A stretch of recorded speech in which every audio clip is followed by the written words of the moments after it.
Bismillahirrahmanirrahim. Assalamualaikum warahmatullahi wabarakatuh. Alhamdulillahirabbil alamin. Wassalatu wassalamu ala asyrafil anbiya'i wal mursalin wa ala alihi wa sahbihi ajma'in. Amma ba'du.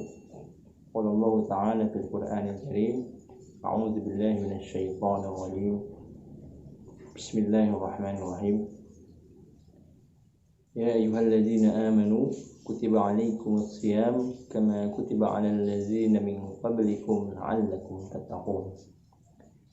Alhamdulillah, rahimakumullah, teman-teman semuanya. Seperti dalam ayat yang tadi dibacakan, sebuah perintah puasa di bulan Ramadan dalam banyak tafsir mengatakan tidak ada khilaf terkait wajibnya perintah puasa di bulan Ramadan. Sehingga perintah puasa ini berlaku bagi semua orang-orang muslim di seluruh belahan dunia, bagi mereka yang mukallaf.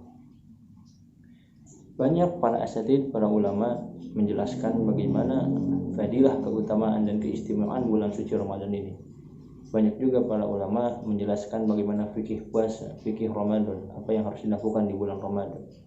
Akan tetapi dalam kesempatan ini kita coba melihat sisi lain, bahwa bulan suci Ramadan adalah momentum untuk kita membuktikan diri bahwa kita layak disebut sebagai seorang muslim atau seorang manusia yang bertakwa. Bismillah, rahimakumullah. Tentu keistimewaan dan keutamaan bulan Ramadan sangat banyak sekali, ya. Indah kita membicarakannya sehingga kita sangat tertarik untuk menggapai keindahan tersebut. Akan tetapi tentu tidak mudah bagi kita mencapai keistimewaan, mendapatkan keutamaan di bulan Ramadan jika tanpa usaha yang serius.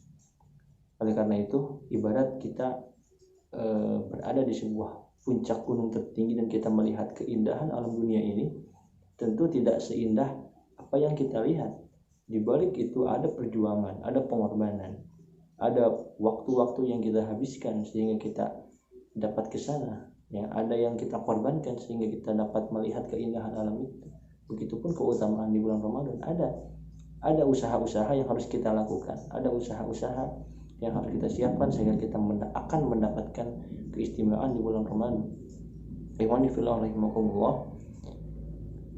Dalam sebuah kitab Lataiful Ma'arif kayak Ibnu Rajab Al-Hambali, di sana disebutkan bahwa para ulama salafus salih mereka berdoa agar sampai di bulan suci Ramadan sejak 6 bulan sebelumnya. Dan mereka berdoa dengan doa-doa yang berbagai macam, salah satunya seperti Allahumma barik lana fi Rajab wa Sya'ban wa balighna Ramadan. Akan tetapi tidak hanya doa yang mereka lakukan, tidak mungkin seorang ulama salafus saleh tidak hanya berdoa saja. Ada usaha yang mereka lakukan, ya, seperti sebelum bulan Ramadan mereka sudah memperbanyak puasa sunnah, memperbanyak zikir, memperbanyak tilawah, memperbanyak sedekah, sehingga ketika sampai di bulan Ramadan, kiat-kiat amalan yang dilakukan tersebut menjadi amalan yang sangat ringan mereka lakukan. Dengan begitu mereka akan meraup banyak pahala yang didapat gandakan di bulan Ramadan dengan mudahnya. Oleh karena itu kita sering mendengar ya kisah bagaimana Imam Syafi'i radhiyallahu anhu mampu menghatamkan Al-Quran 60 kali selama di bulan Ramadan. Atau jika kita menghitungnya, jika bulan Ramadan itu 30 hari, maka Imam Syafi'i mampu menghatamkan 2 kali Al-Quran, 2 kali hatam Al-Quran dalam 1 hari. Jika kita mampu menghatamkan dalam 1 kali duduk itu adalah 10 atau 11 jam atau 12 jam, maka Imam Syafi'i menghabiskan kurang lebih 22 jam dalam sehari untuk menghatamkan 2 kali Al-Quran. Dan ini hampir tidak mungkin. Apakah hanya ada 2 jam untuk berbuka puasa, untuk beribadah yang lainnya, untuk bersosialisasi dengan keluarga, dengan masyarakat, atau untuk sekadar istirahat? Tentu sangat kurang. Akan tetapi pastinya Imam Syafi'i mampu melakukan itu bahkan lebih efektif dan lebih cepat, karena Imam Syafi'i tidak melakukan tilawah Al-Quran itu mendadak di bulan suci Ramadan.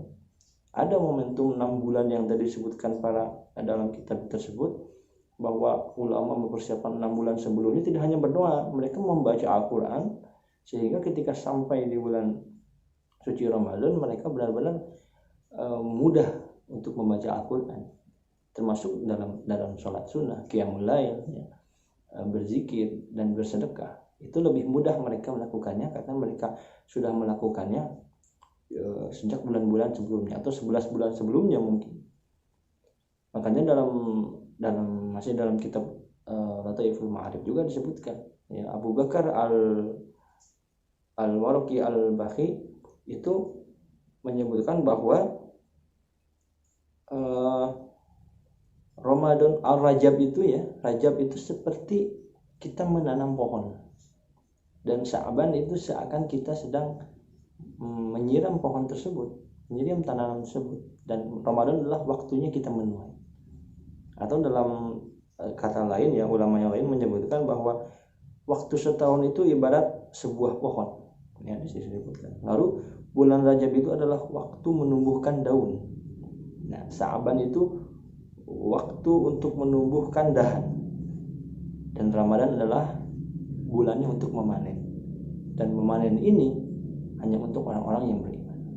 Artinya para ulama salafus saleh benar-benar menyiapkan, ya, menyebutkan bahwa dari Rajab Sya'ban itu merupakan alur, ya, perjalanan agar mencapai keistimewaan di bulan Ramadan. Bahkan mungkin sebelum-sebelumnya dikatakan dalam kitab tersebut 6 bulan sebelumnya, maka bisa jadi sebelumnya. Artinya bulan Ramadan merupakan, bisa jadi dengan sudut pandang yang lain kita menganggap bahwa bulan Ramadan ini adalah bulan untuk kita membuktikan bahwa kita adalah seorang muslim, kita orang yang beriman, dan kita orang yang bertakwa. Dengan semakin banyak amalan-amalan yang kita lakukan, tentu tidak mudah. Jangankan untuk mengamalkan amalan sunnah, amalan-amalan yang wajib di bulan Ramadan seperti puasa itu akan terasa berat pada hari-hari pertama jika kita tidak pernah melakukan saum sunnah sebelumnya. Maka ini juga berlaku untuk amalan-amalan sunnah.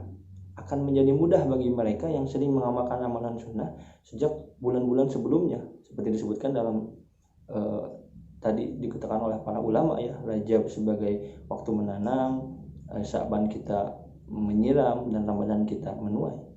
Sehingga apa yang kita tuai di bulan Ramadan sangat bergantung terhadap apa yang kita tanam di bulan-bulan sebelumnya. Ya kan, tapi sudut pandang ini tentu bukan untuk membuat kita pesimis jika kita belum melakukannya, tapi tetap kita memiliki sudut pandang yang lain, yaitu bagaimana momentum ini kita bisa manfaatkan sebagai awal atau titik balik sehingga kita mampu membiasakan, mendawamkan amalan-amalan tersebut, lalu menyiapkannya lagi 11 bulan selanjutnya sehingga kita bertemu lagi di bulan Ramadan yang akan datang, dan kita berada pada posisi di mana kita dapat menuai apa yang telah kita tanam di bulan-bulan sebelumnya. Al-haqqu min rabbika fala takunanna minal mumtarin. Assalamualaikum warahmatullahi wabarakatuh.